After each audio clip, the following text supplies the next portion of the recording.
How to sort data in Excel. Hello and welcome back everybody. In this video, we are going to provide you with a very clear and easy guide in order to do so, perfect for beginners. So you can follow out this method if you'd like to do so. So for that, we can use Excel. Open up your Excel data. This is an example data. You can open up your own data. And what we can do is, in order to sort it out, we can select up our entire table. So for that, we can select up our entire data available. And from here, go to the data option in the top menu and directly find this option called sort here. We can select it. And we have this option of sort order A to Z and Z to A. So we can just go over and select A to Z, for example, or let's say Z to A, make it A to Z. And we even have this column name option. We can sort it out by, name, department, salary, etc., and even sort it on cell values, color, font color, etc., and click on OK.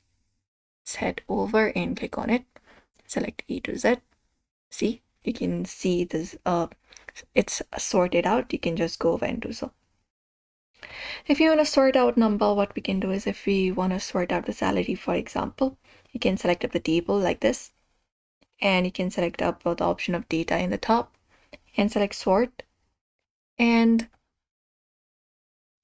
we can make this sort column, etc. Column section, you can make it the salary section.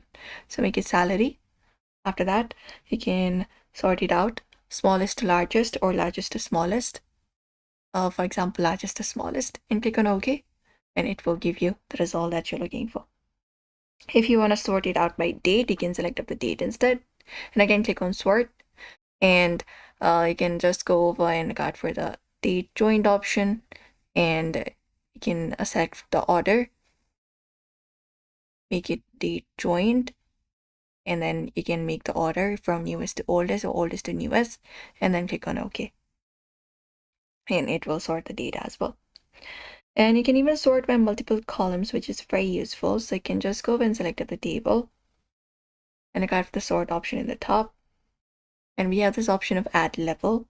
Click on it, and you can then sort it out by department in this section, this, and click on department, and from there we can then select another option for salary, and click on smallest to largest, or A to Z or Z to A, and even click on OK, and it will sort it out accordingly. And that's it. Before sorting, always select the whole table, not just one column, and it will give you option to sort it out. You can basically customize it, and that's it. So that is it, everybody. You may follow out this method for that. We hope this video was helpful. Give this video a like and subscribe for more tips and tutorials.